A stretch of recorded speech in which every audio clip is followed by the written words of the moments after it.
ఈ వారంలోనే తెలంగాణ కేబినెట్ విస్తరణ జరగనుంది. ఇప్పటికే కాంగ్రెస్ హైకమాండ్ గ్రీన్ సిగ్నల్ ఇచ్చింది. దీంతో మంత్రివర్గంలో ఎవరెవరికి అవకాశం దక్కుతుంది అనేది ఆసక్తిగా మారింది. ప్రస్తుతం తెలంగాణ కేబినెట్ లో సీఎం రేవంత్ తో కలిపి 12 మంది మంత్రులు ఉన్నారు. మరో 6 బెర్తులు ఖాళీగా ఉన్నాయి. కేబినెట్ విస్తరణలో ఆ పదవులు భర్తీ చేయనున్నారు. బీసీ, ఓసీలకు 2 మంత్రి పదవులు, ఎస్సీ మైనారిటీలకు చెరో పదవి ఇవ్వాలని నిర్ణయించారని సమాచారం. ఎవరెవరికి మంత్రి పదవులు ఇవ్వాలనే దానిపై మరోసారి రాహుల్ గాంధీతో భేటీ తర్వాత స్పష్టత రానుందని సమాచారం. మంత్రి పదవి ఆశావాహులు అటు ఢిల్లీ ఇటు సీఎం చుట్టూ ప్రదక్షిణలు చేస్తున్నారు. ఉమ్మడి హైదరాబాద్, ఉమ్మడి రంగారెడ్డి, ఉమ్మడి నిజామాబాద్, ఉమ్మడి ఆదిలాబాద్ జిల్లాలకు ప్రస్తుత కేబినెట్ లో ప్రాతినిధ్యం లేదు. కేబినెట్ విస్తరణలో ఈ జిల్లాలకు అవకాశం కల్పిస్తారని తెలుస్తోంది.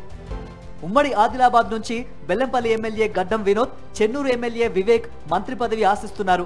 మంచిర్యాల ఎమ్మెల్యే ప్రేమ్ సాగర్ రావు తనకు మంత్రి పదవి ఖాయమని భావిస్తున్నారు. ఇక ఎస్టీ కోటాలో ఎడ్మ బొజ్జు పేరు వినిపిస్తోంది. ఉమ్మడి నిజామాబాద్ జిల్లా నుంచి పార్టీ సీనియర్ నేత సుదర్శన్ రెడ్డి మంత్రి పదవి రేసులో ముందున్నారు. మైనారిటీ కోటాలో షబ్బీర్ అలీ పేరు వినిపిస్తోంది. పీసీసీ చీఫ్ పదవి ఇవ్వకుంటే కేబినెట్ చోటు కల్పించాలని ఎమ్మెల్సీ మహేష్ కుమార్ గౌడ్ కోరుతున్నారని సమాచారం. ఉమ్మడి నల్లగొండ జిల్లాలో కోమటిరెడ్డి రాజగోపాల్ రెడ్డి మంత్రి పదవి కోసం ప్రయత్నం చేస్తున్నారు. అయితే ఈ జిల్లా నుంచి ఉత్తమ్ కుమార్ రెడ్డి, కోమటిరెడ్డి వెంకటరెడ్డి మంత్రులుగా ఉన్నారు. సామాజిక సమీకరణాల నేపథ్యంలో రాజగోపాల్ రెడ్డికి మంత్రి పదవి దక్కుతుందా అనే చర్చ జరుగుతోంది. ఇక ఎస్టీ కోటాలో బాలు నాయక్ మంత్రి పదవి ఖాయమని తెలుస్తోంది. బీసీ కోటాలో బీర్ల ఐలయ్య పేరు వినిపిస్తోంది. ఇక ఉమ్మడి హైదరాబాద్ లో కాంగ్రెస్ ఎమ్మెల్యేలు లేరు. ఈ నేపథ్యంలో బీఆర్ఎస్ నుంచి కాంగ్రెస్ లో చేరిన దానం నాగేందర్ కు అవకాశం దక్కేలా ఉందంటున్నారు. మరో యువనేత బల్మూరి వెంకట్ కూడా మంత్రి పదవి ఆశిస్తున్నారు. ఉమ్మడి రంగారెడ్డి జిల్లా నుంచి పార్టీ సీనియర్ నేత మల్రెడ్డి రంగారెడ్డికి మంత్రి పదవి దక్కే అవకాశం ఉందని వార్తలు వినిపిస్తున్నాయి. మరో నేత రామ్మోహన్ రెడ్డి రేసులో ఉన్నారు.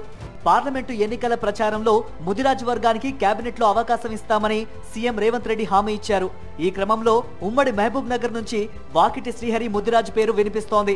ఇదే వర్గం నుంచి మరో నేత నీలం మధు పేరు పరిశీలనలో ఉందని తెలుస్తోంది. పూర్తి స్థాయి కేబినెట్ పై సీఎం రేవంత్ రెడ్డి కసరత్తు పూర్తి అయినట్లే తెలుస్తోంది. అయితే తమకు మంత్రి పదవి వస్తుందో రాదో అన్న టెన్షన్ లో ఆశావాహులు ఉన్నారు.